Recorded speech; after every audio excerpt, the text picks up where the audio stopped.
What is up, H-Town, and welcome to episode 23 of the Believe in Astros podcast on the Believe Podcasting Network.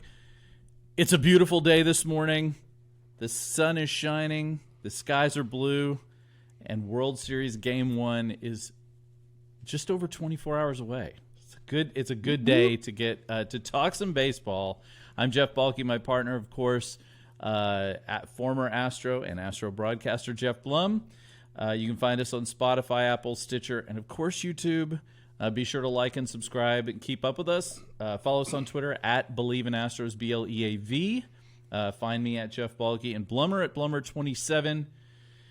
Blummer, it's a beautiful day outside, buddy, and we are getting ready to dig into the Fall Classic. How are you feeling?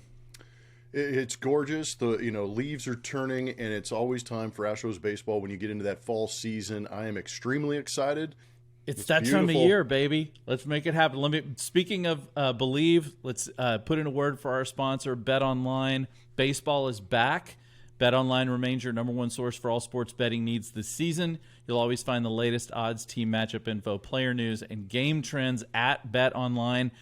And as your continued source for all sports wagering information, Bet Online features live betting, free contests, and giveaways all season long. Always the fastest and easiest way to bet on all your favorite sports and events, whether that's NFL, NBA, NHL, MMA, tennis, boxing, even golf. Astros at minus 190 for the World Series.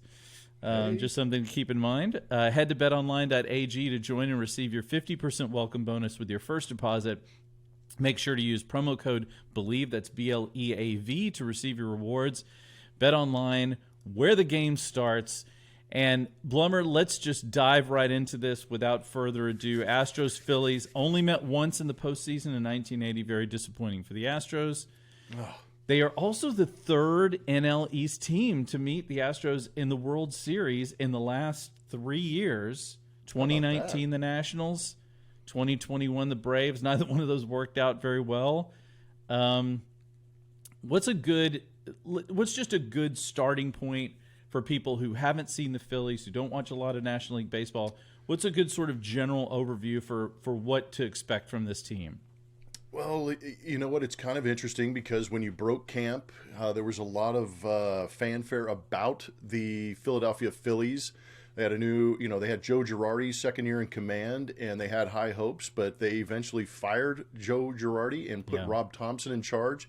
And everything I heard about Rob Thompson and what he brought to this ball club is the fact that he relaxed them a little bit, so it allowed them to go out there and play a little bit. Bryce Harper gets hit on the hand earlier in the year, comes back. The universal DH rule is actually helping the Philadelphia Phillies, but it did force Kyle Schwarber to play some left field more than he probably wanted to. But Bryce Harper is now in that DH role, not being able to play defense, so they utilize his bat. If you watch the tail end of the season, the last 3 games between the Phillies and Astros, I hope you enjoyed it. It was entertaining, and I hope you wad it up and throw it away because both teams were not playing at full strength. And so you get a chance to see what these teams are capable of. The Phillies are hot. We like to call it a heater. They have been riding good luck, good swings, and decent enough pitching. They haven't been playing good defense, but they can slug. They can pitch a little bit, but they're relying a lot on that offense to play in this World Series, and that's where I think the Astros may have the edge in pitching. Yeah, they're obviously a team that thrives on the big inning. They thrive on the long ball. Yeah. They're a big hitting team, a big swinging team as hitters. They have 2 obviously really great pitchers in Aaron Nola and Zach Wheeler. As good as any 2 starters probably in baseball. Obviously, it fought. And interestingly enough, Nola and Alex Bregman, roommates in college. How about that? Which interesting little connection there. The big key for them is what are they going to do after Nola and Wheeler? Precisely. Where do they go? They got a couple of good relievers, with Dominguez, and what's the lefty fireballer? Dominguez has the best first name. I don't know what his parents knew, or if his parents knew he was going to be in the big leagues Sir or have an opportunity. But Sir Anthony Dominguez. Sir Anthony Dominguez. Yeah, he's and the Jose big Alvarado. Jose Alvarado's the other guy. Right. Yeah, but both of them throw 100 miles an hour. I mean, but those 2 guys are wipeout type bullpen guys, and those are the 2 you got to worry about. And they've been even throwing Zach Eflin a little bit out of the bullpen. They have Ranger Suarez, who's really feels more of a bullpen guy, but he'll be pitching. And then of course Noah Syndergaard, who hasn't has really been kind of relegated to the bullpen, even though quite frankly he'll probably be their Game 4 starter. He could be, yeah. It's a really, to me, it's a team that has a lot of. They've been really playing exceptionally well, and they're a team that needs to hope that all holds up for them. Yeah, and that's what's interesting to me, and I don't know if you feel the same way, is that with them playing as well as they are, there's been teams in the past that have played extremely well right out of the chute, and it's been wild card teams that go straight from the end of the season into the wild card round, into the DS, into the championship series, and kind of have these runs that we're seeing the Phillies on. I wonder how this break is going to affect them, because they looked like they were pretty effective playing very often and frequently throughout the course of the postseason, and they hit the skids after beating the Padres in the championship series. I wonder how quickly they'll get back into the swing of things. That's a really good point. The Astros have gone through rest the whole time. The thing that strikes me about both of these teams, the contrast between these two teams is really the difference in, the Astros just consistency, just being consistently good for a long period of time, and consistently frustrating other teams with their ability to just, get critical hits and pitch well and all that, versus the sort of explosiveness and the high energy sort of levels of the Phillies. And those two things come together. It's going to be really interesting to see what happens, because you've got a team like the Astros that feels like the tide coming in, and the Phillies feels like a tidal wave. So it's like, good way of putting I mean, it's just going to be one. To me, it feels a lot like the Astros need to just maintain that consistency and be that, because as we've talked about it on here, Blummer, plenty of times. The Astros are a frustrating team if you're an opponent, because they just keep coming. There's never it's just wave after wave after wave of different things. Whereas the Phillies, they really rely on that big energy, you saw it in the very first game of the wild card series when they scored 6 in the 9th inning to sort of stun St. Louis. Where do you think when it comes to those things, that consistency versus, do you think that I know everybody talks about the vibe around the Phillies. I must have read the word vibe 100 times in reviews. Like, it's just, they have such a vibe. How do you, first of all, does that make a huge difference? And second of all, what do you do if you're the Astros to sort of combat that? I think the Astros just need to be them again, but it's kind of interesting, the tide or the tidal wave, and I kind of go back to a boxing reference, Floyd Mayweather. He's a guy that's not going to go out there and blast you in the first round like a Mike Tyson or anything like that. He's going to sit there and wear you down, toy with you, run around the ring a little bit, exhaust you, and then all of a sudden knock you out, and you're just sitting back going, damn, what took so long, and why am I so tired? And I think that's what the Astros do, is just kind of wear you down, like you said, with the at-bats. So just start on the offensive side. You have great pitchers in Nola and Wheeler, but if Wheeler and Nola aren't able to locate and the Astros have that keen eye again, they're going to either walk, take their base hits, pass the baton. These guys frustrate you when you think you've made a good pitch to get chase, and they don't chase. The frustration sets in. You have a tendency to make mistakes, and the Astros take advantage of it. On the pitching side, if you're looking to get that big swing, the Astros don't throw many mistakes out over the plate. Right. The only 3 runs that have been scored on the Astros bullpen in this postseason have been via the home run, but they've been solo home runs. They attack the zone with velocity. They attack the zone with spin, and they do a great job of adapting and adjusting mid-game to get away from your swing. And we saw what they can do with teams that like to slug. You have the Yankees, who lived and died by the home run and the big inning like you're talking about, but they were also very, very susceptible to the swing and miss, and the Astros did a good job of exposing that.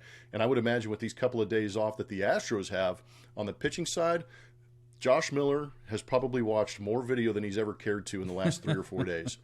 But he's also developing a game plan for these guys to go out there and attack these Philadelphia Phillies hitters, and I can't wait to see how they do that, because they are on one of the more incredible runs we've seen as a team. But this pitching staff still just turns me on. To me, the interesting thing about their hitting is they are a little susceptible to strikeouts. Like the Astros, from a hitting standpoint, they're a low strikeout, high walk team, right? I mean, that's just who the Astros are. Yep. The Phillies are in the bottom half of the league in both of those stats. They're not, they're not terrible. They're not in, say, the bottom third. They're basically middle of the pack. They do swing and miss. One of the things I was just talking about, mentioned I'm going to Austin this weekend with the in-laws, and one of the family members is a huge Phillies fan. He's down from Philadelphia. We were talking about it, and he said, the one thing that they're susceptible to is the high fastball. They love to swing at high heat. And I'm telling you what, if they want to swing at high heat, please swing at it as much as possible, because the Astros they live off of that high fastball. And so I'm going to be very interested to see, like you made a great point about the Yankees, about how they sort of, and we talked about that before the series, about how the Astros can sort of pitch around those guys. Now they're going to have a harder time pitching around everybody, because they do have some very solid hitters. Gene Segura is a guy that will, slap the ball the other way. Yeah. And Schwarber is great at that. You've got Real Molto, who's a really fascinating catcher. I mean, the best catcher in the National League, both offensively and defensively. Also stole 21 bases this year, which is... Oh, he's a freak athlete. Started as an infielder, turned into a phenomenal catcher. Yeah, and so you've got these guys that are out there. I think what's going to be really interesting to watch is how, just like you said, how are the Astros going to attack these hitters? How are their pitchers going to come after them? And I'm not sure how they're going to do it. Like you said, I'm pretty sure they've watched more film than they ever want to. But what do you think is going to be that key for the Astros pitchers? Obviously you have to be careful with a guy like Bryce Harper, who's hitting over 400 in the postseason. But how do you get around some of these guys and avoid those big hits?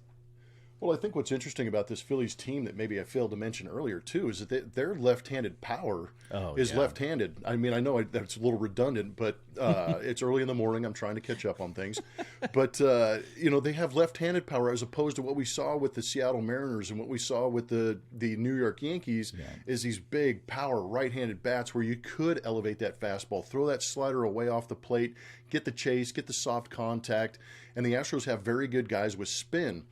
The difference in this Phillies team is that you do have the Kyle Schwarbers, you do have the Bryce Harpers. So these are, power hitting, left-handed hitters, pretty good eye on the zone. I know that Bryce Harper's kind of one of those more violent swings, more violent at bats, where he's a little more aggressive than Schwarber.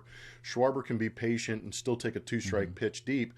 But I think the Astros, starting rotation is going to have to figure out a way to, maneuver through that. I think JV's slider is going to be effective down and in when he establishes his fastball. Christian Javier, we know his fastball is invisible to a lot of hitters, so he should be effective. And Lance has that knuckle curve and backdoor slider. So these guys are going to be able to use some of their off speed, I think, to offset some of these hitters. It's just being able to locate it in a zone and set it up to where these left-handed hitters can't get to it. But there's two guys out of the bullpen I think you may need to keep an eye on. I know we haven't seen a lot of Stanek, but his splits are reversed. He's been phenomenal against left-handed hitters. His high octane, like we keep talking about, elevated, but the split is an equalizer for him being right-handed against left-handed hitters. And on the other side, you've got Rafael Montero. His changeup plays extremely well against left-handed hitters. So starters are going to have their own issues. But I think later in the game, if you have that pocket where you do have the Schwarber and Bryce Harper coming up, keep an eye on Stanek and Montero. They've got great splits with their off-speed pitches. That's good stuff. You mentioned McCullers. He didn't really have his great curveball or slider when he was playing against the Yankees, but man, his changeup was on. And that's another guy. He'll mix that changeup in. That's a great point. And even Ryan Presley, the closer for the Astros, towards the end of the season, developed that changeup. For whatever reason, he just wanted something that was going to fade away from left-handed hitters, and maybe that's a pitch that comes into play also. It's a good call on the changeup for Lance because it's a good one. And you've also got Fromber, who is a lefty, so that lefty on lefty matchup, if you're going to do it. I want to talk just a minute here about their pitching staff, because it's a really interesting. It's like a very sort of high level and then sort of the bottom falls out. You've got Nola and Wheeler, who are arguably two of the best pitchers in the National League. And you've got a couple of guys coming out of the bullpen who both throw hard. But the question is, what are you going to do in games 3 and 4? Number one. And number two, what are you going to do if the Astros get to Nola or Wheeler even a little? Because as we've seen, the Astros, we talk about their patience. If they're able to hold the Phillies down even a little bit, keep it a close game, once you get into this bullpen, it's going to be kind of a different story to me anyway. What are your thoughts on that?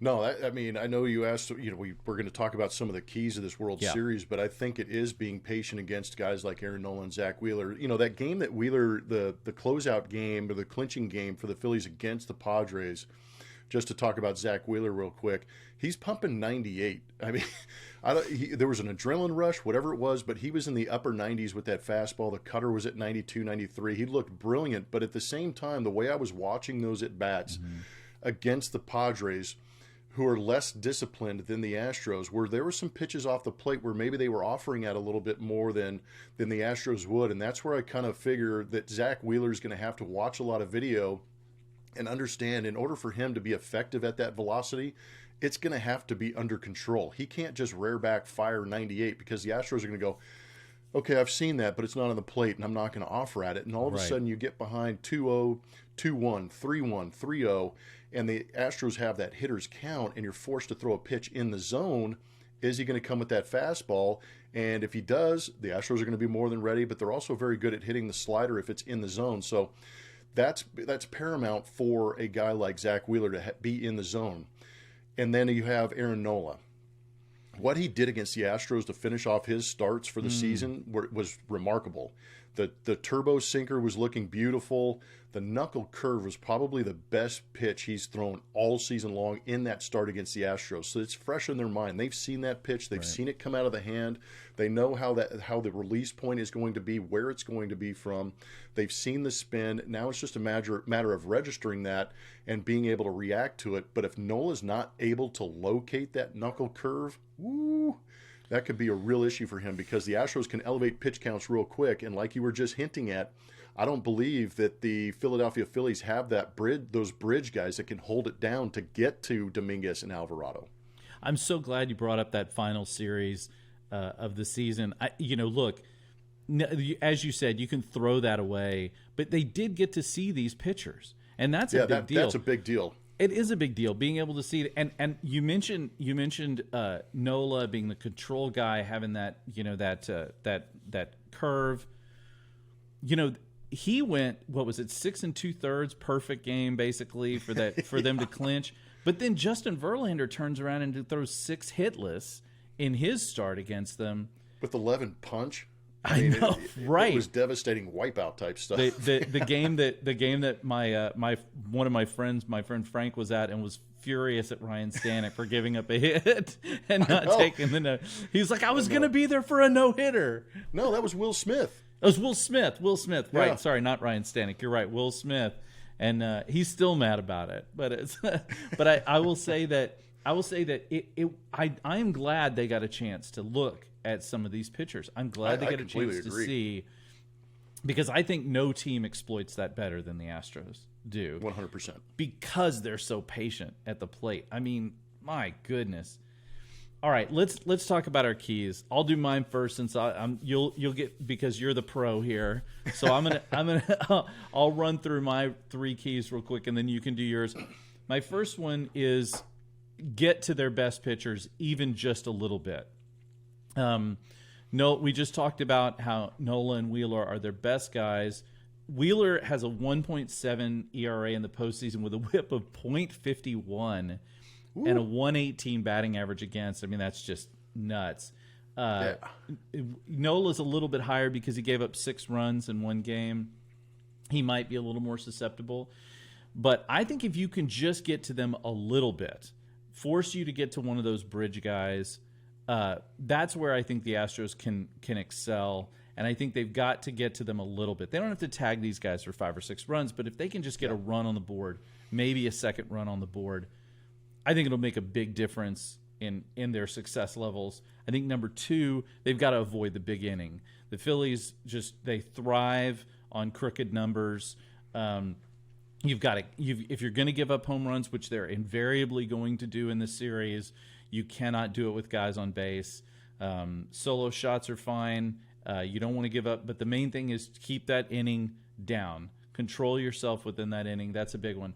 And honestly, I think you have to capitalize on mistakes. There's a really interesting number. Fangraphs said that it has the Phillies listed as the second worst team in baseball when it comes to error runs, which measures the number of runs allowed over league average due to errors in the field.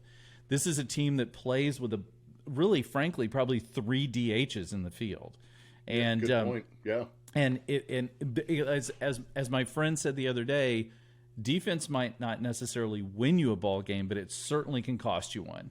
And I think that when they make a mistake, the Astros are going to have to jump all over it and make them pay for it. And I think that is a real possibility. And we saw what happened with the Yankees. The Yankees had a couple of critical errors that turned into runs for the Astros and cost them games. It could be another one here. That's a great call. Yeah, winning teams don't give the opposing team runs, and we've seen it all season long. To your point, if you give the Astros an extra out in an inning, they will take advantage of it. Those are really good. I'm with you in the sense that for the pitching staff, I kind of combine these two because you brought up the pitching staff and trying to get to avoid those guys in the bullpen for the Phillies. So my first one's going to be limit the walks. Force these guys to swing their way on base, because that's what leads to those big innings that Geoff is talking about. When you have 1 or 2 guys on via the walk, and then you get that big swing. We saw it for the Astros with Jeremy Pena in that last game against the Yankees. Yes. When you allow those free passes, it allows the opportunity for that 3-run home run. So avoid that. If you do give up the bomb, make sure it's a solo home run. Yeah. And along with that, just pitch your ass off. That's what these guys have done. That's why they're here. That's what they're going to continue to do. And if they just pitch their asses off, this is going to be the Astros World Series. Number 2. There's 2 guys in this lineup I want to see start to swing the bats. We haven't seen them much in this postseason. Leadoff man Jose Altuve. I'm expecting massive things out of him. He may be the World Series MVP. He's 3 for his last 7. The ball is starting to come off the bat a little bit better. The ABs are getting better. And I think that he, knowing that this is the last series of the year, may have made the adjustment and will turn it up a notch. I bet you I know what your number 2 is. I'm sorry to interrupt you, but I bet you I know what your number 2 is. Let's hear it. I know you probably do, but when he's on base and they start pitching around Bregman, they start pitching around Alvarez, guess who's going to clean up the mess? Kyle Tucker. Boom. It is going to be King Tuck's moment here in the World Series. He is my strong 1B for the MVP of the World Series. He may end up being that guy, but at the same time, I need Altuve getting on base, and I want Tucker cleaning up the mess. Those are my 2 guys to keep an eye on. And then to your point about getting rid of those 2 very good starters in Wheeler and Nola. Score early, score often, pressure them, hustle down to first base, go first to third, force their defense to make plays. Good things will happen for the Astros. Those are great. I knew you were going to call on Tucker, and I've been thinking about it a lot. We've talked about on here how he is the under-the-radar guy. For as good as he is, he is a guy who's kind of just been, you're saying, oh, well, they've got Altuve, and Tucker has come, out of the woodwork to become this, sort of a postseason star, young postseason star. He's a force. Then you've got Alvarez, who everybody's terrified of, and Alex Bregman, who's been great in the postseason. And then they're like, oh, right, Kyle Tucker. Like, you almost, forget he's there. But, he has the ability to morph the entire game, not just offensively, but defensively. No, great point. He is a well-rounded player, and he could steal you a bag late in the game if he's on base, and then Yuli will knock him in. There's a myriad of things that this guy can do. But I really feel like the stick is he's going to be the one that stirs this thing up and finishes this playoff runoff for the Houston Astros. I hope you're right. And I think you mentioned it, Yuli behind him. We finally got playoff Pena. Playoff Yuli is awesome. Playoff Yuli is incredible. Playoff Yuli to me is the guy that we've all wanted to see all season long. The guy we were worried about and everything else. And here he comes. Playoff Pena. Yeah, playoff Pena. That's exactly right. All right, game 1 tomorrow night. Nola versus Verlander. I mean, talk about a fun pitching matchup. I mean, you don't get much better in the postseason than that. I think the Astros win Game 1. Personally, Mm-hmm. I think Nola is the guy that is going to be easier to get to than Wheeler. I think Yes. if they're going to have a split in Houston, I think Wheeler's the guy that probably gives them that. But never mind this. How do you feel about the World Series? Who's going to win this thing? Let's get Blumstradamus on the record and see what do you think? I think it's going to be a fight. You know, the Phillies are playing relaxed. They're playing very good. They have a belief in each other. Yeah. You know, every swing they take. Reese Hoskins is a guy that's really stepped up for them too. Good call. Their energy and the streak they're on right now is the only thing I fear. But those are things that can be, you know, stymied by good pitching, good defense, because you can go out there and rake the ball and have Jeremy Pena lay out and make a play to first base, and you're going, damn, I did everything right and I don't have a hit. What do I have to do next time? And that's where the Astros also frustrate you, is you can do everything right, still lose the game. And going into this series, the Phillies know they have to play perfect, but I do think it's going to be a little bit of a dogfight. And I'm saying the Astros win in 6, and the only reason I'm really saying that, to be honest with you, is because I'm selfish and I want them to be here. I want it to happen in Minute Maid Park. I want to see this place erupt again. Yeah. But at the same time, it could be Game 6, Game 7, and it could also be Game 4. We've seen them just obliterate what we thought was supposed to be competition. The Yankees were supposed to be good. They got obliterated. That was embarrassing what they did to them. They just kind of said, thanks, kid, go home now. And now they're here in the World Series. They're 7-0. And It's I'm not sure if it's crept into their mind, but if they have the ability to go 11-0, it's one thing to win the World Series and thumb your nose at everybody who hates you, but if you sweep the playoffs, that might be the ultimate statement in this wild card era that we are the best team ever to play this game in the wild card era. And you know, they're 0-4 in Game 1 of the World Series. I think that script gets flipped because, like you said, Justin Verlander is going to be out there. I think he's a little ornery right now and wants to prove his postseason worthiness. And I think Aaron Nola, they're going to get to him. They're going to force him to, you know, throw those strikes. And if he does get those curveballs over, I think the Astros are going to be ready for it. But I'm saying Astros in 6. That's going to be my firm stance, even though I'm hoping for the sweep. Yeah, I tell you, the sweep would be. This is a time when the Astros can legitimately solidify their dynasty, and there's no doubt. Totally agree. That's what this is. This is a dynasty. I mean, no matter what people want to say about the Astros, no matter how much they're angry about, you know, I'm not going to say the word trash cans. I just said it. It happened. No matter how angry they are about, you know, whatever it is that happened in those games in 2017, the fact of the matter is, this is the Astros' 4th World Series appearance in 6 seasons.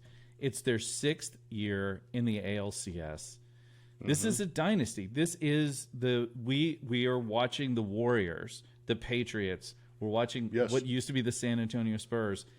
That's what this team is. They are a consistently great team year in and year out. I don't think it's going to change all that soon, quite honestly, if you look at the makeup of their roster. And I'm with you. That's my exact prediction too. I think it's going to be a tough series. I think it's going to go 6 games. I'm with you. I'd love to see them sweep. It would be like, I would love to see mainly I'd love to see them sweep for my blood pressure and just and my Maalox bill. just so I don't have to pace around. And you know, when the Astros went down in that final game against the Yankees, my wife just decided to leave the room. She felt it better that she just not be here because I got to a pretty dark place early in that game. And it's just like, you know, it's going to be a wild week, no doubt about it. It's going to be some fun baseball. And look, I'm with you. I think the Astros are picking up their 2nd World Series. And I think it's going to be a party. It's going to be party central. Oh, man. In Houston. It might be the party of the century, considering everything that Astro fans and this fan base has been through. This has turned into, obviously, a baseball city, too. But I'm with you in the sense that I don't encourage it, but it may get unhinged if the Astros win this World Series, just because of everything that you and I, and recognizing that everything that this team has been dealing with over the years, to overcome that and go out and win a championship. Yeah, that's going to be special if they're able to pull this off. I'll give you a quick story. One of my favorite stories about Houston sports is the year the Rockets won their first championship. Mm-hmm. I don't know how old I was. I was probably 3 years old, let's say. But after the game, after they won that Game 7, I hopped in my truck and I drove down to Richmond Avenue, right by the Summit. Mm-hmm. And it was one of the most interesting and joyous experiences I've ever had, because that's pretty cool. Everybody there was, like in other cities, they burn cars and they go nuts. This was the exact opposite. There was a level of euphoria that I'd never seen. People were literally jumping in the back of my truck and dancing. People were leaping in the window of my car and hugging me. That's awesome. It was incredible. And I pulled up to the intersection. I think it was Timmins and Richmond, right there close to the old Summit. Yep. And I'm sitting there at the intersection, and everyone stopped. And in the middle of the intersection, there are two guys. One is like a long-haired white guy with like no shirt on. The other one is a black guy who's wearing, like, he looks like he just got off from working as a waiter. He was wearing like the classic waiter clothes. And in the middle of the intersection, with everyone stopped and cheering them on, they were arm in arm, spinning each other in circles. Oh my gosh, that's so pure. That's pure. It was pure, and I feel like that's Houston, right? So I feel like you're right. 100%. The Astros win this. It's people in Houston are going to go nuts, because it's no more asterisk talk. No more BS about trash cans or anything else. It completely solidifies. Are you referring to the 60-game season? Oh, never mind. I'm just kidding. Exactly.